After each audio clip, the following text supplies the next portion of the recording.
करेंगे विकास की आगे के टॉपिक के बारे में। हमारी एक लाइव क्लास हो चुकी थी, लेकिन कुछ टेक्निकल इशू की वजह से हमारी आगे कंटिन्यू नहीं हुई, तो हम वीडियो के द्वारा आगे से पढ़ेंगे। तो आज की क्लास में हम बात करेंगे विकास के सिद्धांत, कि विकास के क्या क्या सिद्धांत हैं और किस प्रकार बालक का विकास होता है इन सिद्धांतों के अनुसार, इसके बारे में बात करते हैं। देखिए यहाँ पे 20 सिद्धांत है लगभग, जिसमें से कुछ विशिष्ट सिद्धांत है विकास के और कुछ सामान्य हैं। तो हम सभी सिद्धांतों के बारे में बात करते हैं। पहले सिद्धांत के बारे में बात करते हैं।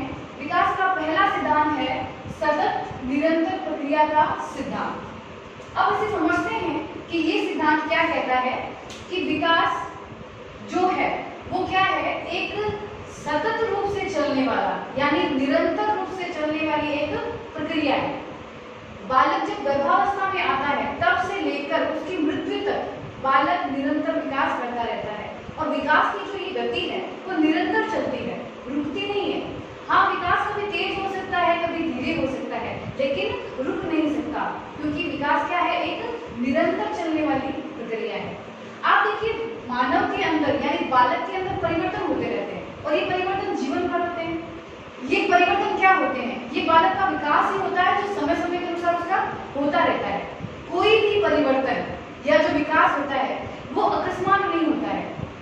मनोवैज्ञानिक स्किनर के अनुसार उनका एक कथन है कि जो भी परिवर्तन है वो निरंतर विकास के चलने की वजह से होते हैं। कोई भी परिवर्तन अकस्मात नहीं हो सकता, यानी कोई बालक ऐसा नहीं हो सकता कि उसकी हाइट एक बार तो बढ़ रही है और अचानक उसकी हाइट बहुत ज्यादा बढ़ जाए या अचानक उसकी हाइट बिल्कुल ही रुक जाए, ऐसा संभव नहीं होता है। तो कुल मिलाकर ये सिद्धांत क्या कहता है, विकास निरंतर चलने वाली प्रक्रिया है, जन्म से लेके मृत्यु तक। आगे देखिए व्यक्तिगत भिन्नता का सिद्धांत। दूसरा सिद्धांत क्या है, व्यक्तिगत भिन्नता का सिद्धांत। इस सिद्धांत का क्या मतलब होता है कि हर व्यक्ति अपने आप में भिन्न होते हैं और उनका जो विकास होता है वो भी भिन्न प्रकार से होता है। मतलब जितने भी बालक होते हैं, जितने भी मानव होते हैं, सबका शारीरिक विकास, मानसिक विकास, संवेगात्मक विकास, सारे जो विकास होंगे वो एक समान नहीं हो सकते, हर व्यक्ति में अलग अलग होता है। इतना ही नहीं, समझ लीजिए 2 भाई बहन हैं, तो देखिए उनका विकास भी अलग अलग होता है। उनके शारीरिक विकास हो चाहे उनका मानसिक विकास हो, सब अलग अलग प्रकार से ही होता है। और ये जो भिन्नता आप देखते हो बालकों के अंदर, चाहे वो शारीरिक रूप से हो, मानसिक रूप से हो, नैतिक रूप से हो या सामाजिक रूप से हो, ये भिन्नता जीवन भर चलती रहती है। जैसे हमने एग्जाम्पल लिया, जो दोनों भाई बहन हैं, दोनों का विकास अलग अलग है। अब जीवन भर ये विकास ऐसा ही रहेगा उनका। एक का बौद्धिक स्वरूप अगर मंद है तो जीवन भर उनका बौद्धिक स्वरूप कैसा रहने वाला है, उसका मंद ही रहने वाला है। तो व्यक्तिगत भिन्नता क्या कहती है, हर व्यक्ति का विकास, हर बालक का विकास अलग अलग प्रकार से होता है, क्योंकि हर व्यक्ति क्या होता है, भिन्न होता है।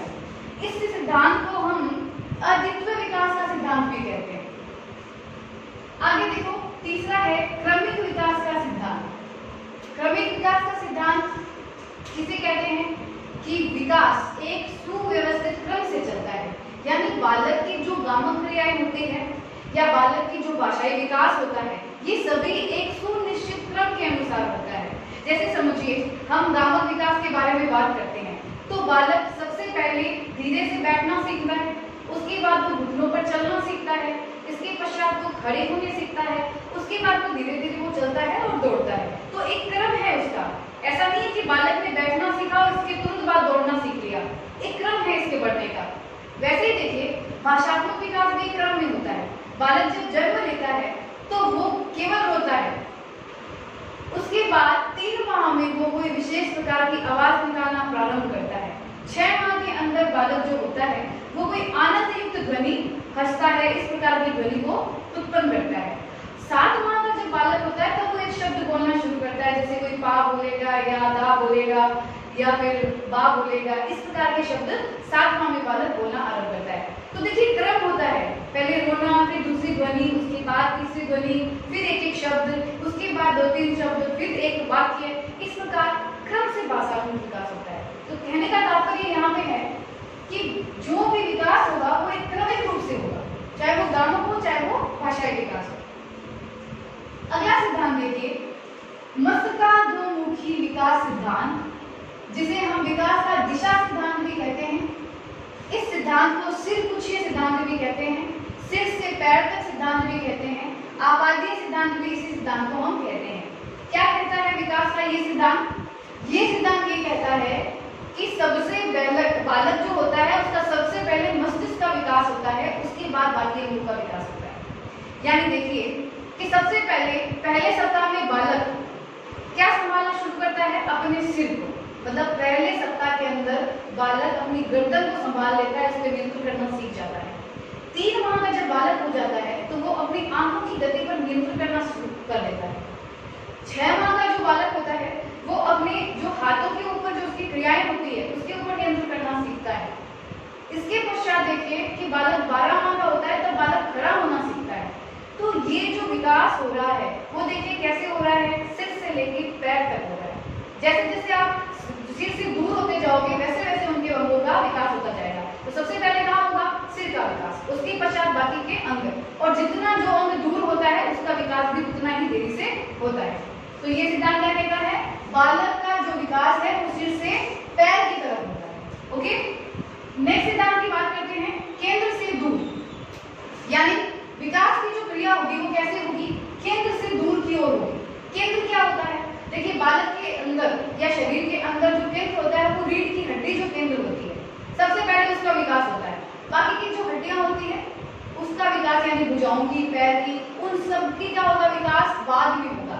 विकास का जो क्रम होगा वो भीतर से बाहर की तरफ होगा या केंद्र से दूर की तरफ होगा।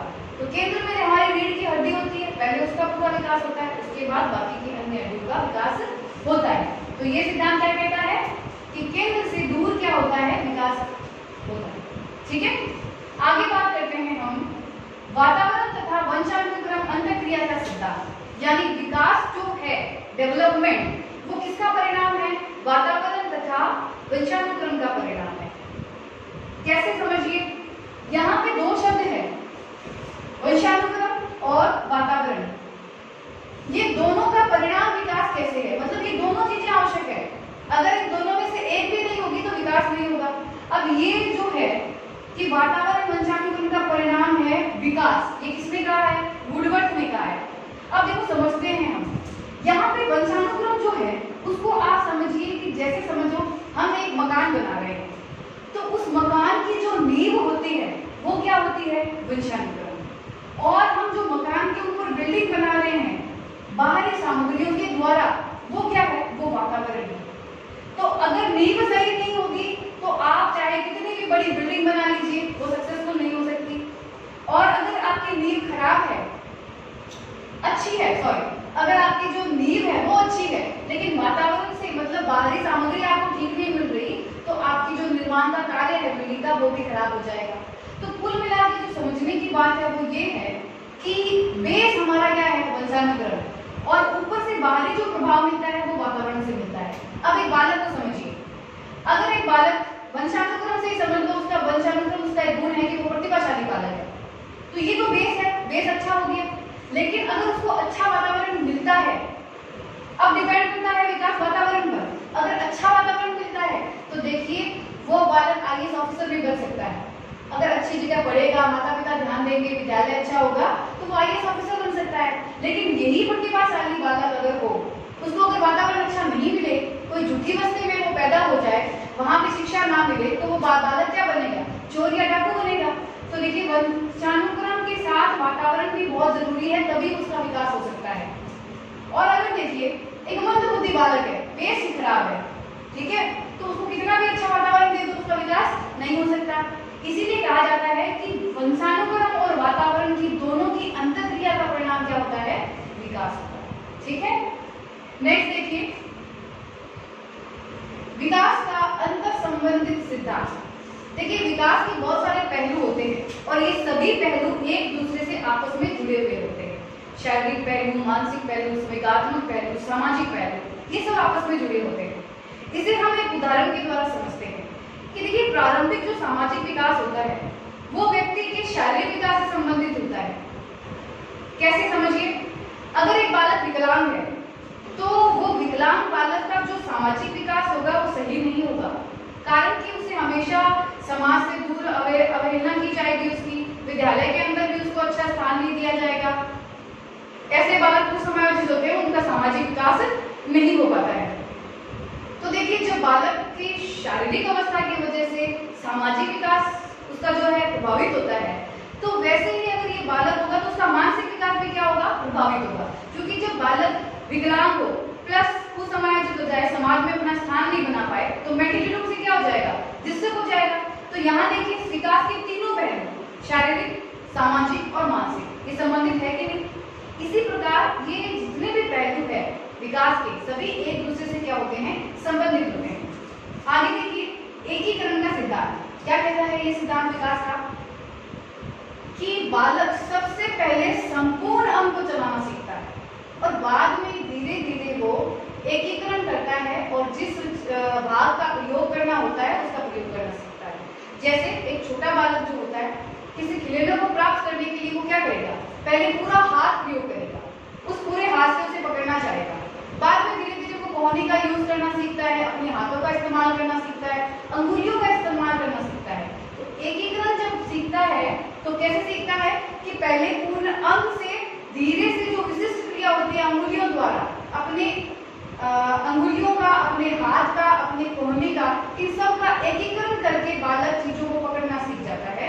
तो ये सिद्धांत क्या कहता है कि बालक पहले संपूर्ण अंगों को सीखता है, उसके बाद वो एकीकरण करके पूरे हाथ को प्रयोग करना सीख जाता है। ठीक है,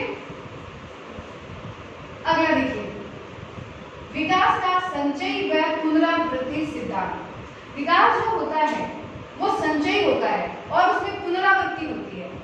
देखो इसको एक लाइन से समझिए कि जो भी हमारे अंदर वृद्धि होती है, यानी बालक के अंदर जो वृद्धि होती है या जो भी अनुभव प्राप्त करता है, उन सबका संचय हो जाता है और समय पर उसका पुनः प्रदर्शन भी होता है। अब एक एग्जाम्पल से समझते हैं। देखिए एक जो बालक होता है वो शुरू में एक शब्द बोलना सीखता है, फिर वो 2-3 शब्दों को बोलता है, फिर एक वाक्य बोलता है, और जब वो बड़ा होता है तो उसका शब्द भंडार बहुत ज्यादा हो जाता है। तो क्या जब उसका शब्द भंडार ज्यादा हो जाता है तो क्या वो पुराने शब्दों को भूल जाता है? नहीं भूलता। हर एक शब्द संचय होते होते एक बड़ा भंडार बन जाता है, क्योंकि विकास क्या होता है, संचय प्रवृत्ति का होता है। अब कोई भी अनुभव बालक ने अपने जीवन में, बाल्यावस्था में, शिशुअवस्था में सीखे हैं, उनका भी संचय होता है और उसकी पुनरावृत्ति होती है। इसका मैं आपको एक उदाहरण बताऊंगी कि शिशुअवस्था के अंदर आत्म प्रेम की भावना होती है, और आप देखिए जब किशोरावस्था में बालक आता है तो ये आत्म प्रेम की भावना दोबारा आप उसके अंदर देखोगे। ऐसा कैसे हुआ? क्योंकि उस अनुभव का क्या हो गया, संचय हो गया, और बाद में उसकी पुनरावृत्ति भी हम देख सकते हैं। तो विकास क्या होता है, संचय भी होता है और उसकी पुनरावृत्ति भी होती है। नेक्स्ट सिद्धांत देखिए, सामान्य से विशिष्ट। नाम से ही समझ में आ रहा है कि बालक का विकास जो होता है वो पहले सामान्य क्रियाओं से होता है और उसके बाद धीरे धीरे विशिष्ट क्रियाओं से होता है। यानी पहले बालक सामान्य क्रिया करेगा और उसके पश्चात विशिष्ट क्रियाएं करेगा। अब ये चाहे शारीरिक क्रियाएं हो, चाहे वो मानसिक हो, कोई भी काम हो, पहले सामान्य क्रिया होती है। जैसे बालक पहले बैठता है, फिर खड़ा होता है, फिर चलता है। मानसिक क्रियाएं देखिए, समझ लो एक बालक है जो जोड़ बाकी करता है, तो पहले वो जोड़ बाकी की सीखेगा, उसके बाद गुणावार सीखेगा, इसके पश्चात गणित की बड़ी गणनाएं करनी सीखेगा। तो आप किसी भी क्षेत्र में ले लीजिए, व्यक्ति पहले सामान्य क्रिया करेगा और उसके पश्चात क्या करेगा, विशिष्ट क्रिया। अगला सिद्धांत देखिए, विकास से भविष्यवाणी सिद्धांत, यानी विकास के द्वारा हम बालक की भविष्यवाणी कर सकते हैं। एक कहावत सुनी होगी, पूत के पैर पालने में दिखाई दे जाते हैं। ये कैसे कह सकते हैं हम विकास को देखकर, यानी बालक के शारीरिक विकास को देख के, मानसिक विकास को देख के हम ये बता सकते हैं कि ये भविष्य में बालक कैसा हो सकता है। जैसे देखिए बहुत बार कहते हैं ना, छोटे बालक को देख के कहते हैं इसकी हाइट ज्यादा नहीं बढ़ेगी। ऐसा क्यों कहते हैं? क्योंकि एक समय अनुसार उसका जो विकास होना चाहिए वो नहीं होता है, तो उसको देख के हम बता सकते हैं इसकी हाइट ज्यादा नहीं है। ऐसे ही समझ लो बालक है, मानसिक रूप से बहुत ज्यादा स्ट्रॉन्ग नहीं है, उसका व्यवहार जब देखते हैं तो उसको देख के आसानी से बताया जा सकता है कि ये बालक बहुत ज्यादा पढ़ेगा लिखेगा नहीं। तो ये भविष्यवाणी जो हम कर रहे हैं वो कैसे कर रहे हैं? क्योंकि हम बालक की जो अवस्थाएं हैं उसका जैसे जैसे विकास हो रहा है उसको हम देखेंगे और ये बता सकते हैं कि भविष्य में ये बालक कैसा बनेगा।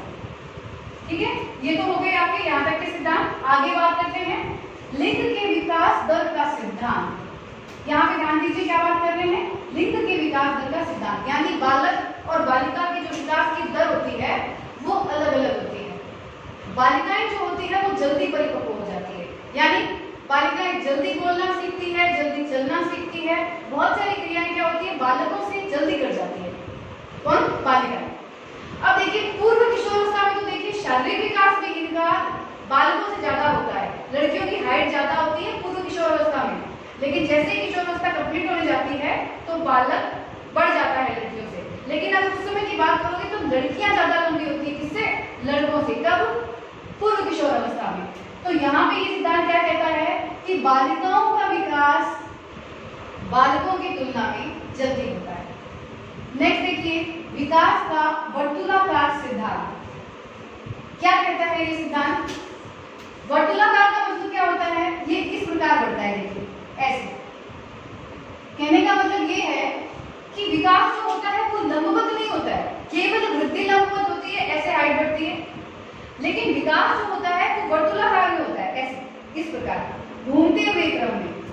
बालक अपने विकास की जितनी भी अवस्थाएं हैं, शारीरिक विकास हो, मानसिक विकास हो, इस विकास को परिपक्व करते हुए यानी स्थायी करते हुए बढ़ता है वर्तुलाकार में।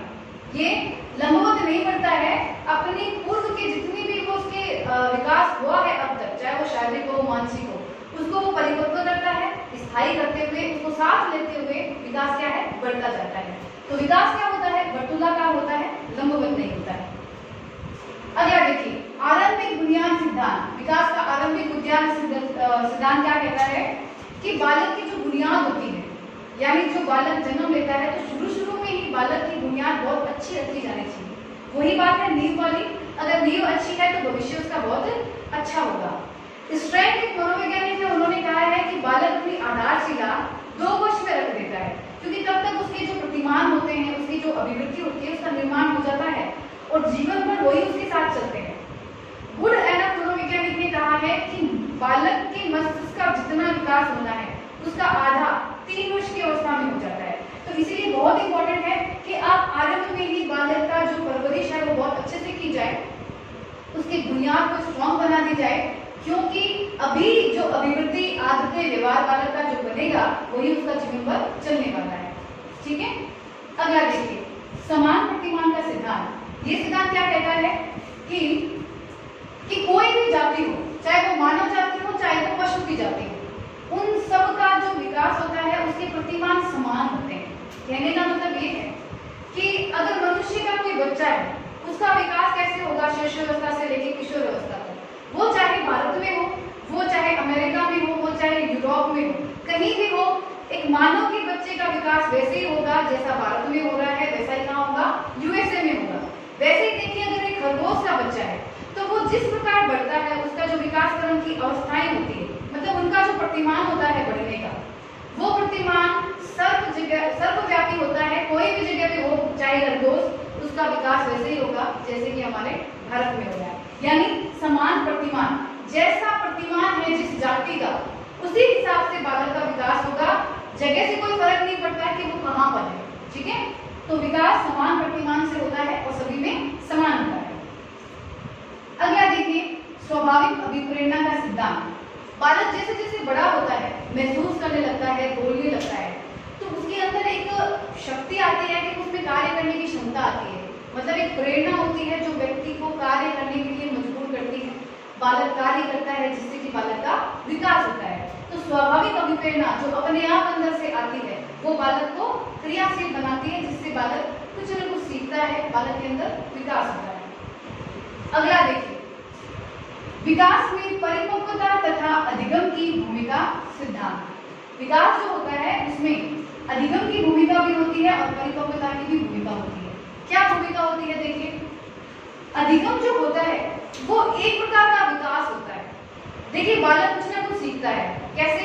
अनुभव से, प्रशिक्षण से, अभ्यास से, और उसमें परिवर्तन होता है और इस परिवर्तन से क्या होता है? बालक में विकास आता है। तो अधिगम एक प्रकार का विकास ही है। तो विकास मतलब एक अधिगम, लेकिन परिपक्वता का क्या रोल होता है? परिपक्वता अधिगम करने के लिए एक सामान्य प्रारूप देती है और बालक या व्यक्ति के जो व्यवहार का क्रम होता है उसको निर्धारित करती है। कहने का मतलब क्या है? आप अधिगम करवाओगे, लेकिन एक शिशुअवस्था का बालक है वो उतना ही अधिगम कर सकता है जितनी उसकी कैपेसिटी है, यानी जितना वो परिपक्व हुआ है।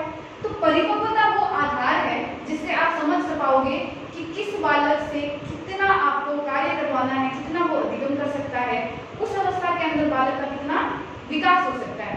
तो ये बालक का जो प्रारूप है, यानी समझ लो शिशुअवस्था है, वहां एक परिपक्वता आती है थोड़ी सी, उसके पश्चात बाल्यावस्था में परिपक्वता आती है, फिर किशोरावस्था में बालक परिपक्व हो जाता है। तो ये परिपक्वता जो होती है उसी के आधार पे व्यवहार निर्धारित किए जाते हैं कि बालक कैसा व्यवहार करेगा, और उसी व्यवहार के आधार पे ही हम बालक को अधिगम करा सकते हैं, और अधिगम कराएंगे तभी बालक का विकास होगा। तो ये दोनों ही क्या है, विकास से संबंधित है।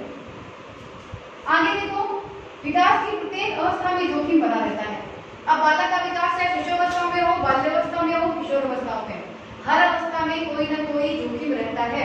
वातावरण संबंधी जोखिम हो, चाहे मनोवैज्ञानिक जोखिम हो, या कुछ शारीरिक जोखिम हो, किसी भी प्रकार के, या मानसिक जोखिम हो। यहाँ क्या होता है, माता पिता और शिक्षक को हमेशा अवेयर रहना चाहिए, जिससे कि जिस प्रकार के भी जोखिम आए तो बालक को उसको हम अवगत करा सकें और उसको उस जोखिम से हम बचा सकें। आगे देखिए, गति दर भिन्नता का सिद्धांत। विकास जो खुद होता है, यानी जिसको हम डेवलपमेंट कहते हैं, उसकी खुद की एक गति होती है और वो निर्धारित है और वो हमेशा वैसी ही रहती है। जैसे देखिए, विकास शिशुअवस्था में तीव्र होता है, बाल्यावस्था में धीरे होता है और किशोरावस्था में दोबारा तेज होता है। तो ये हर जगह, हर मानव जाति के ऊपर, मतलब मानव के जितने भी बालक हैं, उन सभी बालकों के ऊपर ये अप्लाई होता है कि उनका विकास कैसे होगा, शिशुअवस्था में तीव्र, बाल्यावस्था में धीरे और किशोरावस्था में दोबारा तीव्र होगा। जैसे देखो, एक बालक अगर शिशुअवस्था में लंबा है तो देखना वो बालक किशोरावस्था में भी लंबा ही होगा। अगर छोटा है शिशुअवस्था में तो बालक किशोरावस्था में भी क्या होगा, छोटा होगा। तो ये सिद्धांत क्या कहता है कि विकास की गति की भी एक दर होती है, पहले तीव्र, फिर धीरे और फिर तीव्र। अंतिम देखिए, सांस्कृतिक परिवर्तन का सिद्धांत। यानी देखिए, बालक जिस प्रकार के सांस्कृतिक वातावरण में रहेगा तो वहां का जो संस्कृति होगी उसका विकास भी उसी आधार पे होगा। आपकी संस्कृति जितनी अच्छी होगी, उसमें जो भी परिवर्तन होते हैं, उस परिवर्तनों की वजह से बालकों के अंदर परिवर्तन आता है, उसमें विकास के गुण बढ़ते हैं। जितनी अच्छी सांस्कृतिक वातावरण में बालक रहेगा, उसका जो विकास होगा वो भी उतना ही अच्छा होगा। ये है सांस्कृतिक परिवर्तन का सिद्धांत। तो ये है आपके सारे सिद्धांत विकास के, इसका स्क्रीनशॉट ले लीजिए आप।